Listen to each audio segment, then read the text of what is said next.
They don't have a jacked up truck. They don't have a cold beer in their hand. They don't have a dirt road. Right now, out there.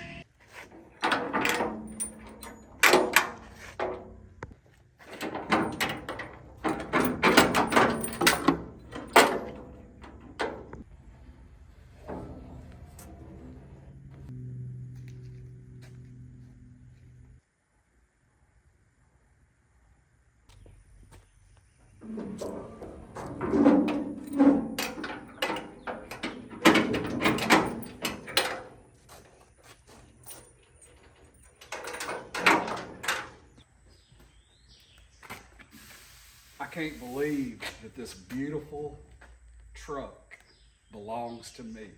I can't believe it. It's a dream. It's an 87. You can tell by the way that it is. This badge right here tells you that it's an 87. 1987 was the last year of the square body pickup truck. It was also the first year with fuel injection. I love this old clanky chain. I can't wait to get the truck running so I can ride down the road and hear this old chain clanking around.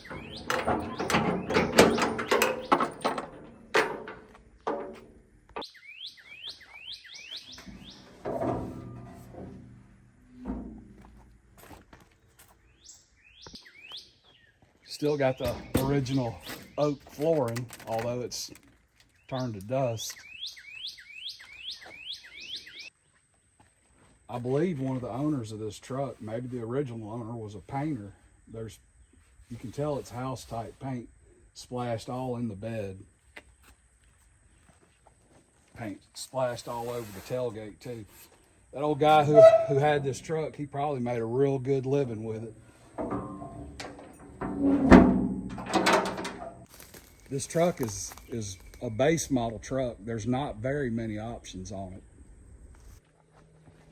One option I see is it's got these bumper guards.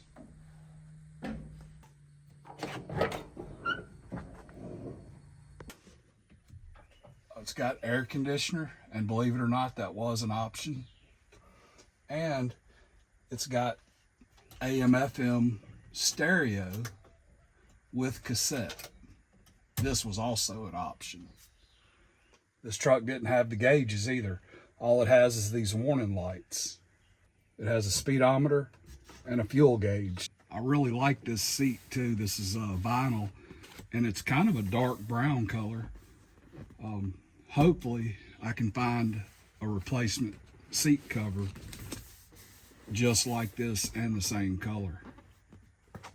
This truck also has the dark brown dash, and usually when you got the tan interior, you would get the dark brown dash with it.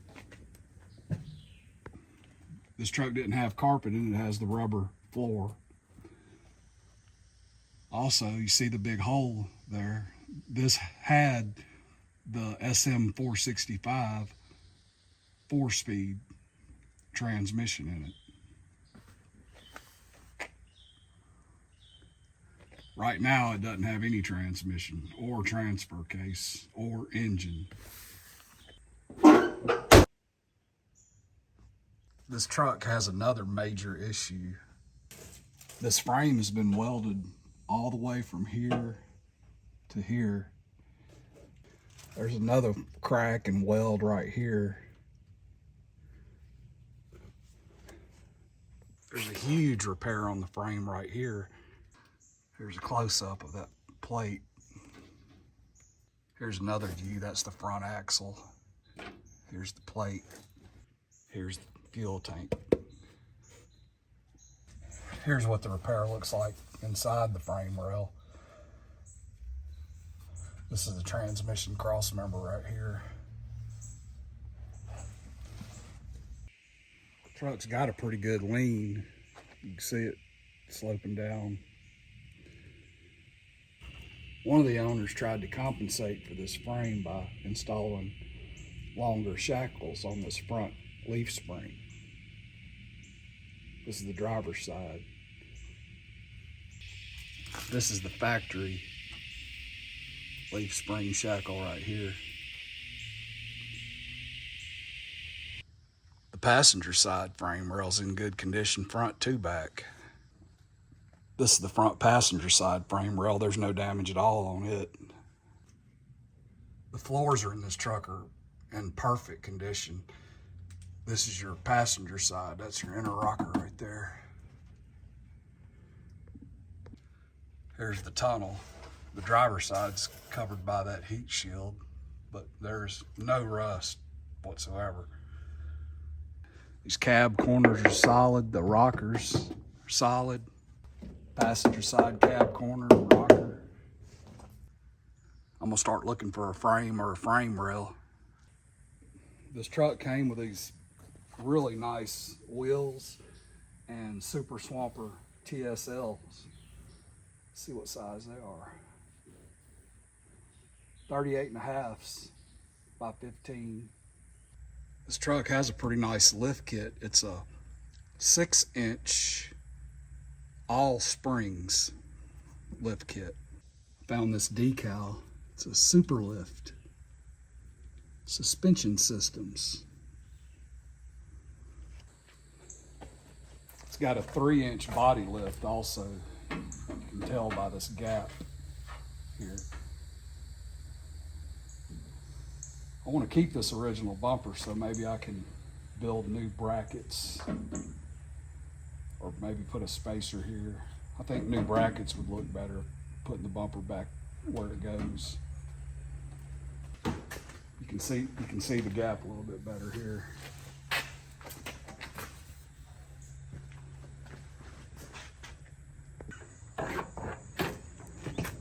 I was checking out this original color. It is very, very pretty color.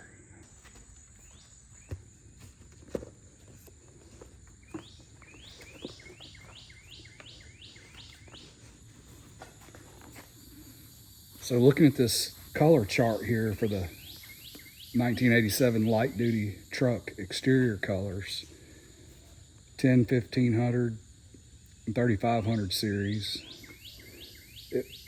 The closest match is this champagne metallic. This champagne metallic is a very, very pretty color. I don't remember seeing many that color back in the 80s and 90s. This truck was repainted, but the color's not the same. They changed the color a little bit. The truck's been repainted in this gold metallic color. It was a pretty bad paint job too. The paint is peeling. You can see the original color. Here's a little bit better view of that. You can see this paint's just peeling off.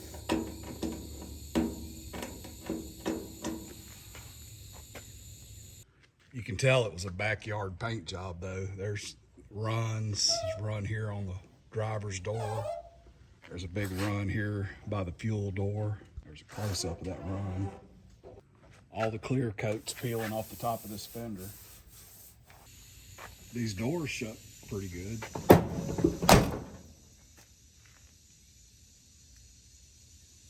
Well, maybe not.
I believe this old truck's been off the road for a while. It's changed hands a couple of times, and the people that sold it to each other didn't get it titled, so I had a little bit of trouble at the tag office, but I think I got a title coming for it.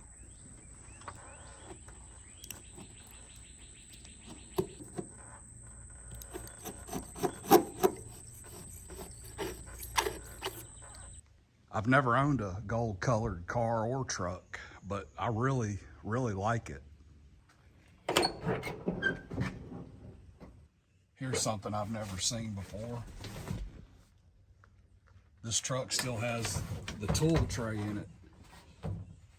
This thing's made out of real thick tar paper, kind of like cardboard.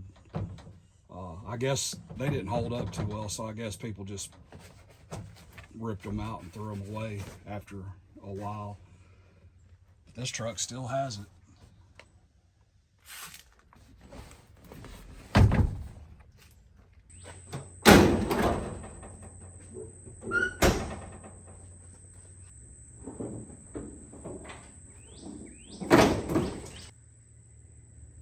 Somewhere along the way in the changing of hands of this truck, the engine, transmission, and transfer case got lost. One of the things that I've noticed, that when they did pull the engine and transmission, they didn't hack anything when they took it out. So all of the wiring, the air conditioning compressor, power steering pump, all that is still connected.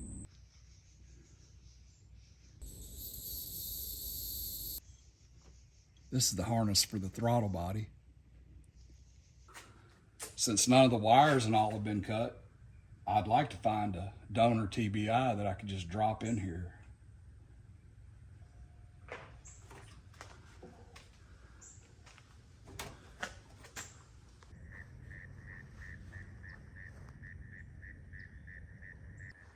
I found this frame in Panama City.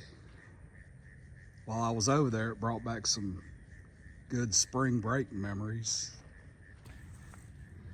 This frame does have a couple of issues. You can see that it's been welded here. Probably got hit pretty hard in the back at one time. The driver's side frame rail is in pretty good shape. So just looking at this frame, I don't know the whole story on it. I just went and picked it up. I can tell that this truck at one time was in a fire, and that's probably why you just have a frame and not the rest of the truck. So you can see some melted plastic here. While I was looking for a frame, I found a couple of trucks that what it was people was started a frame off project, so they took the body and all off of their frame. So they wasn't just selling the frame alone, they were selling the frame and the whole truck and asking a lot of money. And all I actually needed was a frame. There's a couple of minor issues with this driver's side frame rail. This is typical for these square body trucks, not just the 4-wheel drive, but the 2-wheel drive also. This is where your steering gearbox connects, and you get cracking here. And you can tell that this one's been welded right here, and here also has been welded right here. But that's not a real big deal to me. I'll clean this up, make sure the weld's good, and I'll just go with it. Another issue I see is at one time this has been hit in the front. This frame horn is pushed down a little bit. You can also see a wave in the frame rail right here, but I think that can be straightened out pretty easily. So I'm not going to use this whole frame. What I'm going to do is I'm going to knock the rivets out of the driver's side frame rail, and I'm going to use it. And it's not perfect, but it's way better than what's in that truck right now. There's a couple other parts I can use off this frame. That gold truck is missing this sway bar, so I can use it, get it off of here. I don't know if this rear end's any good, but I'll keep it just in case. Yeah, it would be really hard to find a perfect frame for these square body 4x4 trucks, because I mean all the parts are 30 years old, and you know it would just be very hard. So I'm just going to take what I can get.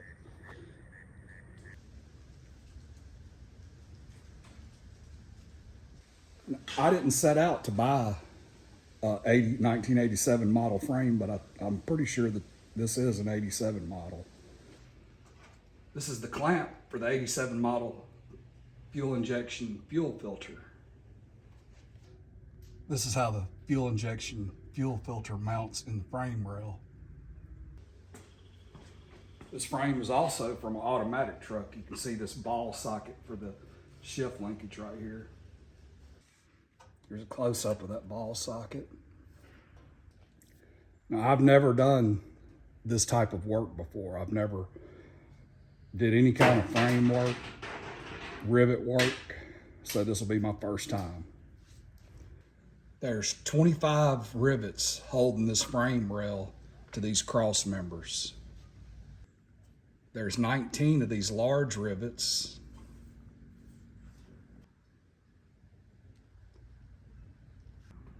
There's 6 of these smaller rivets. There's 5 bolts, 2 of them right here. There's 2 more bolts where this engine mount bolts to this cross member right here. There's 4 leaf spring shackle bolts and 2 shock mount bolts. First thing I need to do is knock a couple of these rivets out of here and get some measurements so I can order the right rivets.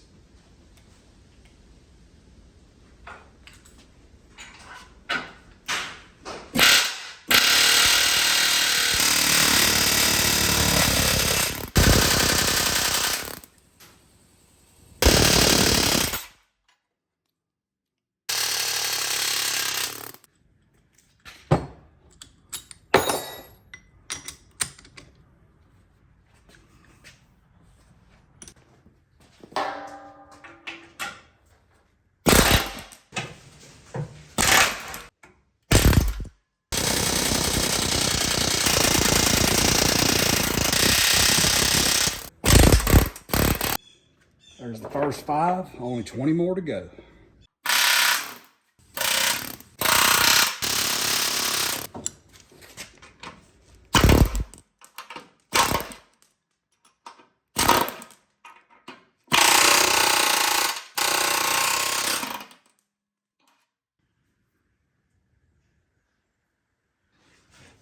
At first I thought that these rivets might have been smaller because it just looked, where it was rounded over, it looked smaller, but I think it's the same diameter rivet, but this is 3 layers, so the rivet would be a little bit longer than the ones that I've pulled out so far in just 2 layers. So from what I've read, your rivet should go through, and the stick out should be at least 1 diameter of the hole.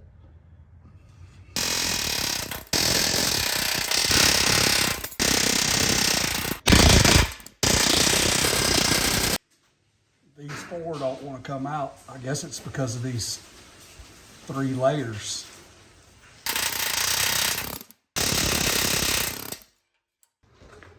These 2 rivets and then the 2 on the other side, I'm gonna have to drill them out.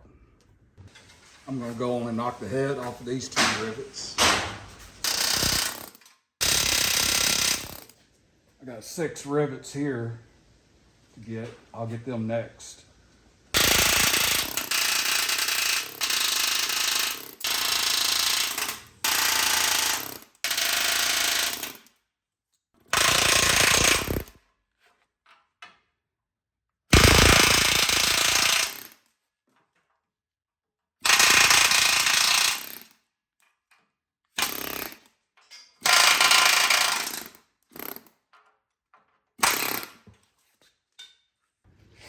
I got 6 more rivets to knock out and 4 that I have to drill out.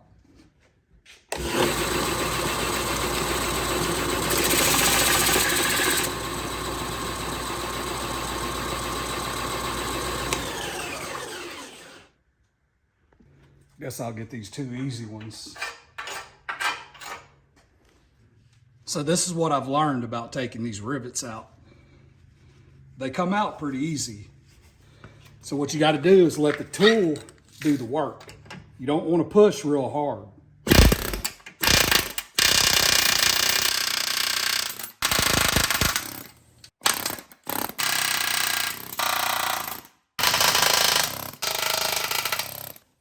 Last rivet right there.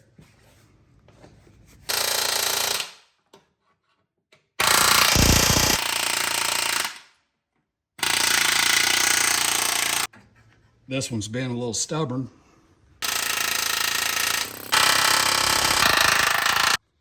Well, I may have to drill that one out too. It took about 4 hours to knock all these rivets out. So tomorrow I'll finish it up.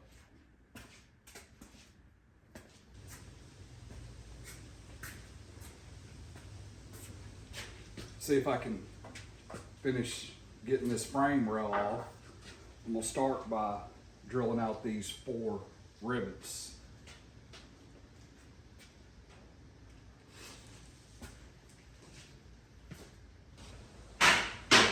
There's a couple of old Chevrolet salesman's training videos I've seen on YouTube, and they're calling this cross member an alligator jaw cross member, and you can see why right here.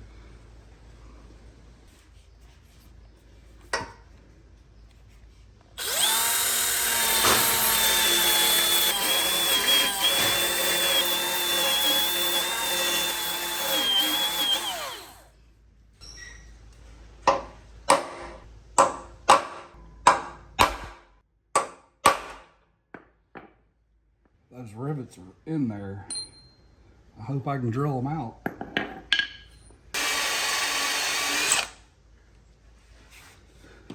Maybe I can relieve them a little bit and then punch them on out.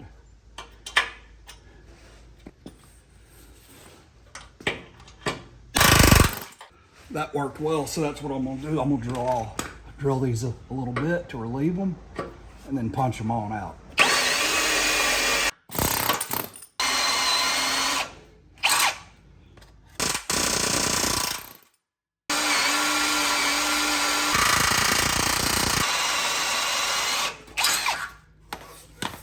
Come on, girl, push on out of there.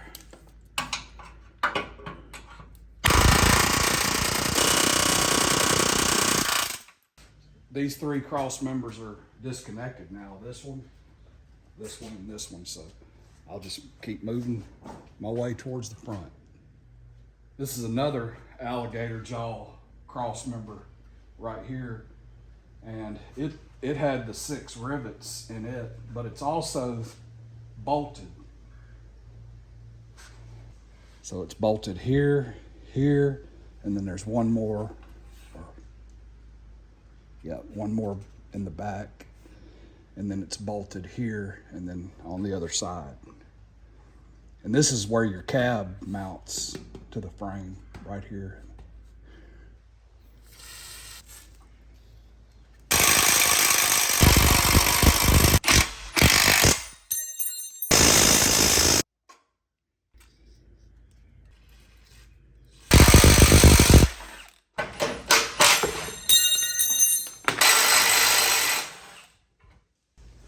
Okay, that's all the bolts and rivets out of cross member number 4. This little bottom piece should come out of here. Yep.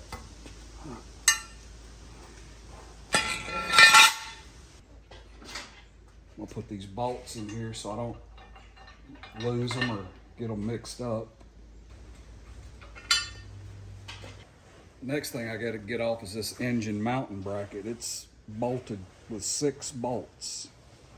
Only 2 of them are mounted to this cross member, but I want to get it off to get it out of the way.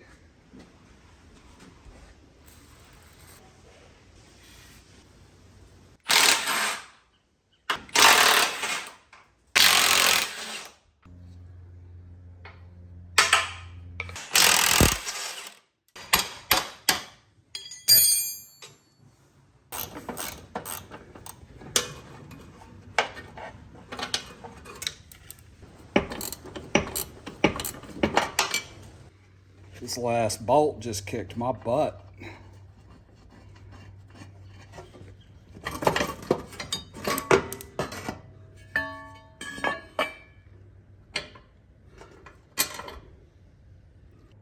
GM engineers didn't want that engine mounting bracket to go anywhere. Got 6 grade 8 bolts with lock nuts.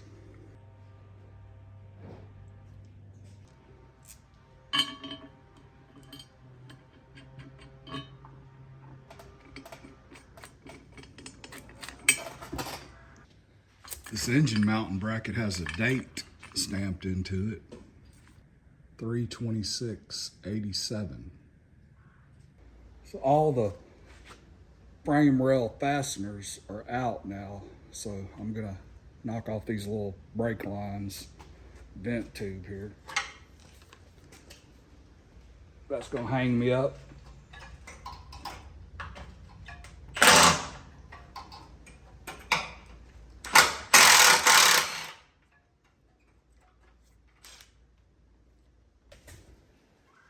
Never know if it's going to be metric or standard.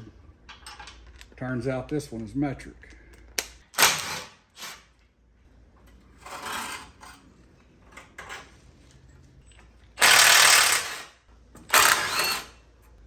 This little brake line is going to hang me up.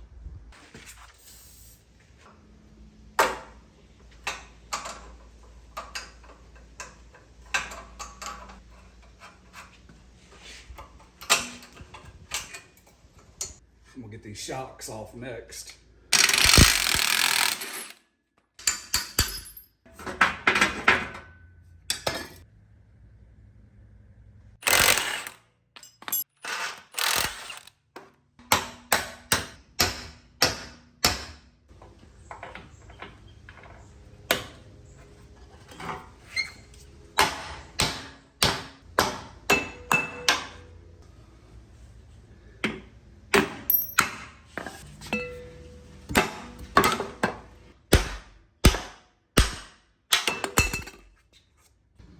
That front shock faulted me all the way. The last thing I have to do is get this rear spring off and get the front spring off. So this took about another 4 hours, and I'm gonna finish it up tomorrow.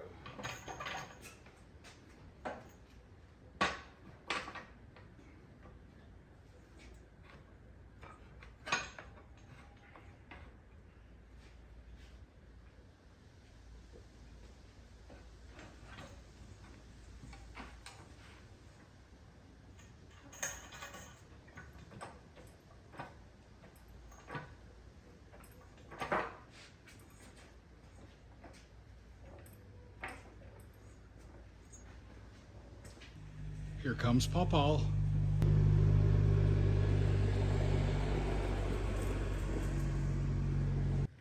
Okay, I might as well get started with this rear leaf spring.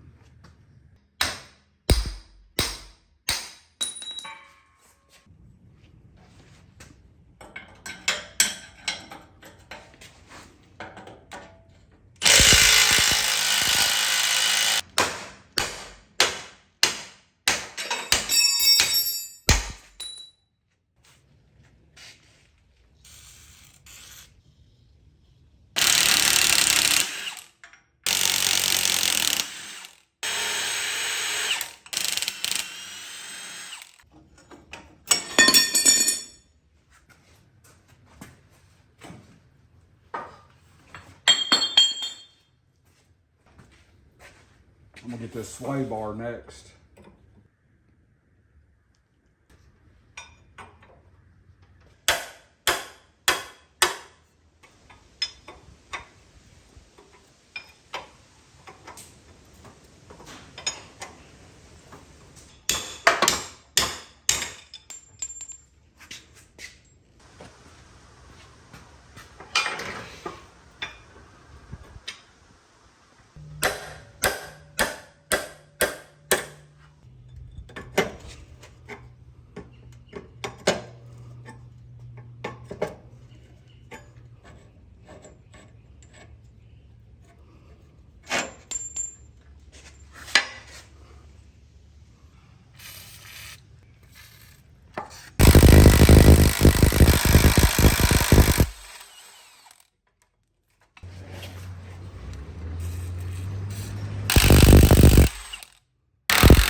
paid $600 for this frame. This sway bar would be worth at least $150. The gold truck is missing its sway bar. Okay, next I'll start working on this front spring.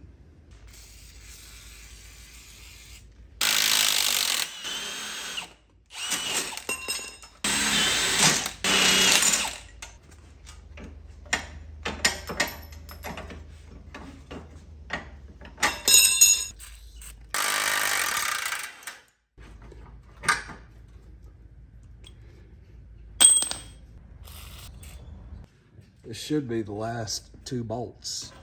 I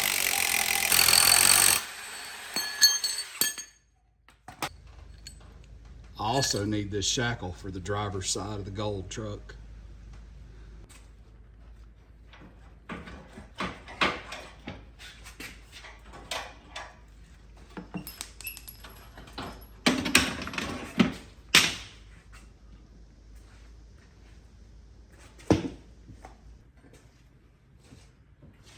Well, it took about 10 hours to get to this point. I think I'm ready to pull this rail off now.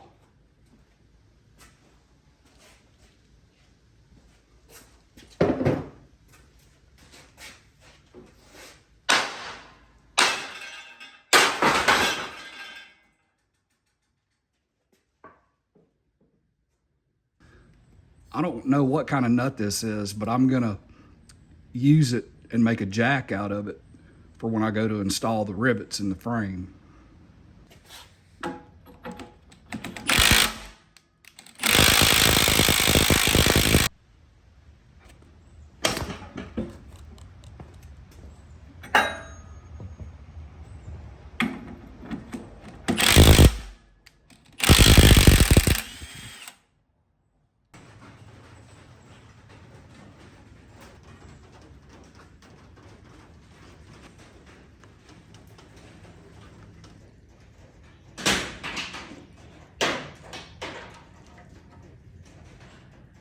So these rivet holes are measuring around 0.394 inches.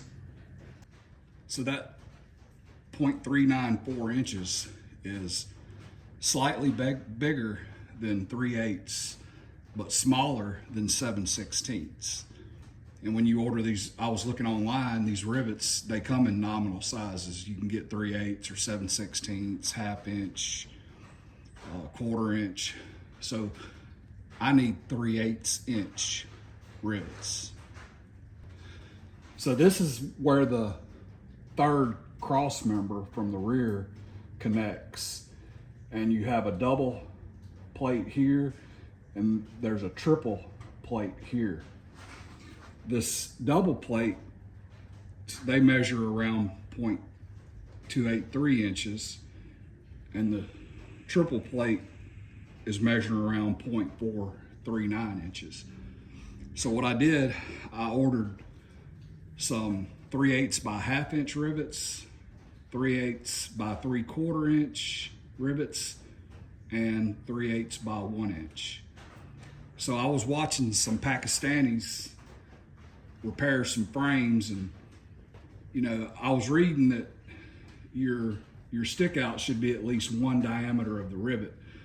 Well, them Pakistanis, some of them are sticking way out, so that's why I bought some 1 inchers and 3/4 inch. That I'm just gonna test it and see what works the best.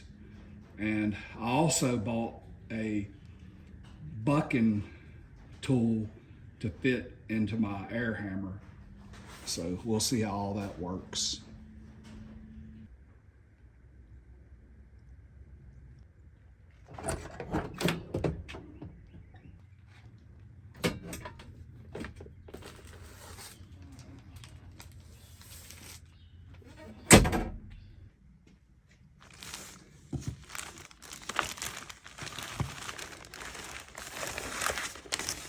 Yeah, I couldn't believe the original paperwork is still with this truck, and I found it interesting, so I figured y'all might find it interesting also.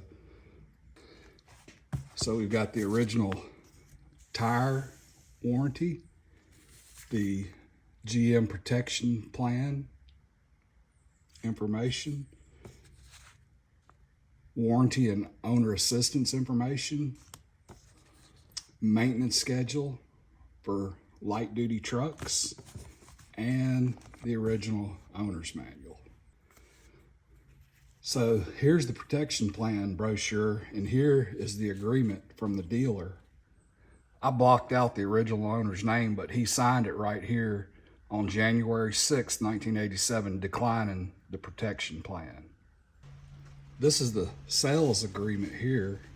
So you can see right here, they financed it through GMAC. So this was the price of the truck, brand new, out the door price, $14,429. And this is the interest charge. And then you have a title fee and the sales tax. That's the total right there. Also the date, January 6, 1987. This is the retail installment sale contract, and you can see they paid a whopping 14.01% interest. This is the finance charge, which was a quarter of the cost of the vehicle. So financed for 60 months, $301.98 a month. Here's information on his trade-in. They traded in a 67 C10, got $1,354 for it. Put $300 cash down payment on it. And then you have the insurance, showing where you got insurance on it on January 6, 87. $392.10. And I would guess that that's probably 6 months, just like today. You buy, when you get insurance, you usually get 6 months worth.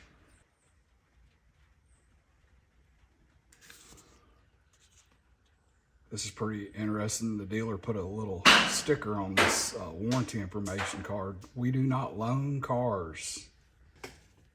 In this Uniroyal tire brochure, I thought this was pretty interesting. These tires had a type of sealant in them that if your tire got punctured with a nail, the sealant would seal up the nail hole. That's pretty neat.